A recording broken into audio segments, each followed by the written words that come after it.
Hey everyone, welcome to Organizational Communication 201, Business and Professional Communication. My name is Michael Blight. You can call me Professor Blight or Professor B.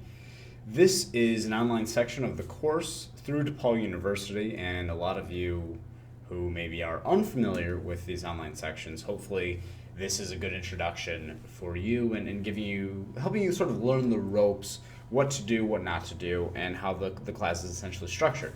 So I just want to give a brief introduction. The syllabus and everything is on D2L, but maybe hearing it perhaps or seeing me talk about it will help you understand some of the structure of the class a little bit better. But we have the class essentially broken down into three major units. And each unit, what we're trying to do is trying to build the critical skills and understanding to successfully complete that. Okay? And I'll just sort of give a breakdown of the point system and how everything works. And if you look again on the syllabus and on D2L, we'll actually see a week by week breakdown, what's due, when it's due, the timing of it all, and all of that. So the first week, the thing that you need to focus on this week, two very important components. The first one is a syllabus quiz that is due.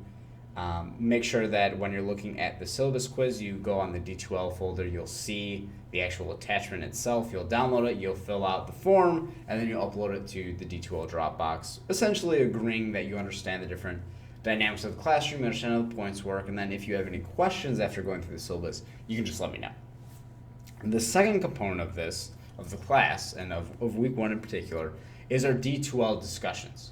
Now, what you'll find in this class is that we don't have discussions each week on D2L. In fact, in total, we only have 5 discussions across the multiple weeks that we're in this class. The discussions are very purposeful. What happens with these discussions is that we have really 2 elements of it. The first one is an original post, where you yourself, by Wednesday night at 11:59 p.m., will post a response to a prompt that I provide you on D2L.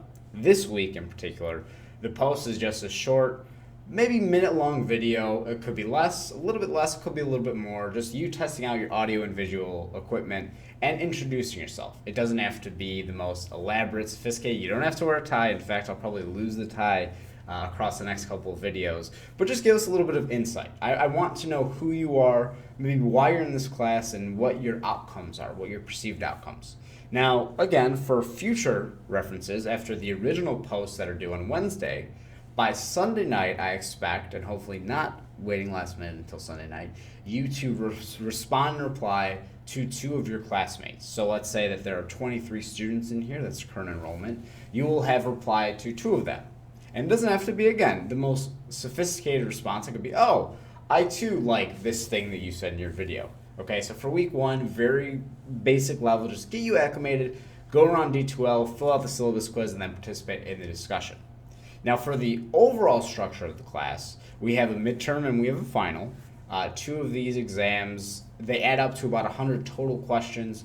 I believe the structure of it is 52 questions for quiz 1, and then for exam 1, and then about 48 questions for exam 2. Now, they're not comprehensive if we look at the final exams of the midterm. Instead, we take the first half of the class and we examine that, and then for the second final, or for the actual final, we examine the second half of the class. So, not to say that we're going to forget about the first part because it's foundational learning and it helps us understand everything going forward. But what we'll do is we'll say, okay, we have a good enough understanding, we've assessed how much we know, now let's move on forward with the second half of information and content. Outside of the midterm and final, we have 3 major presentations. The presentation of qualifications, the persuasive duo, which you'll actually interact with someone else in a duo, or based on the class size, some of you might be in a trio. And then, of course, the mock interview, which, as you would imagine, requires you to take the role of an interviewer or interviewee. Now, I'll give you full detailed information about each of these assignments as they come up so that you know exactly what we're expecting from the presentation, the documents, everything that comes with it. But again, we're trying to build the competencies, the skills per assignment. So to give you an example, the presentations of qualifications is essentially a very buttoned up version of an elevator pitch. You meet someone, you recognize that they're the CEO or the hiring agent at a company, you've been wanting to work there, you've waited for this connection. What is your elevator pitch? How do you sell yourself without seeming maybe too contrived or that you're actually forcefully selling yourself, okay? But in order to do that, we need to have information such as your resume, what your background is, what things that you've been successful with, and also a cover letter. So not only is it if you're in that circumstance, what do you do, but what happens after you apply for a job? Okay, you have to have a completed resume, completed cover letter, which we'll actually do independently, and we'll get feedback during the discussions from our colleagues.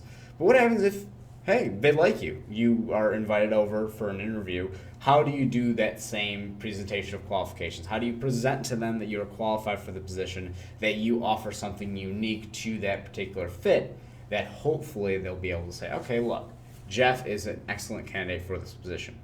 And moving on past that, a persuasive duo where we'll actually have 2 to 3 people making a persuasive argument for a change within the workplace.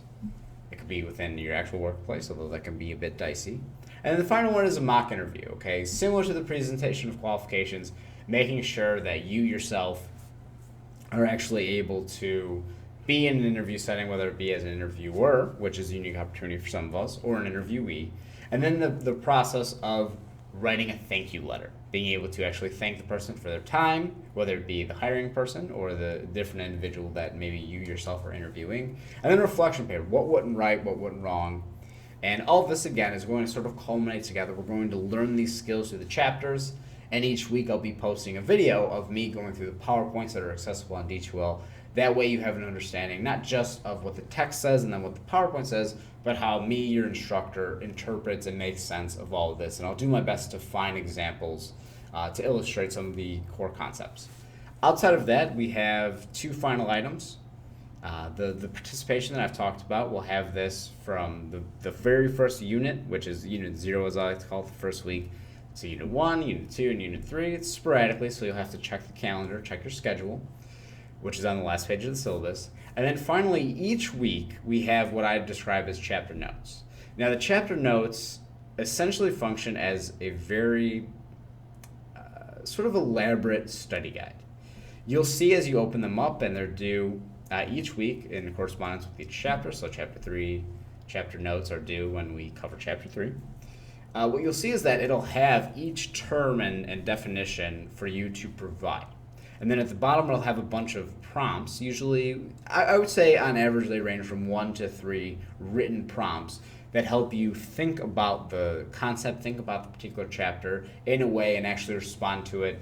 And we use that not only as a study guide, but as a resource tool, just in case as you're going through this, you find out, hey, my understanding of this particular term maybe was misguided or off. Maybe I didn't read it as well as I thought in the book in preparation for the midterm exam. So this gives you an opportunity to maybe take a couple steps back, make sure that your actual knowledge is fully developed.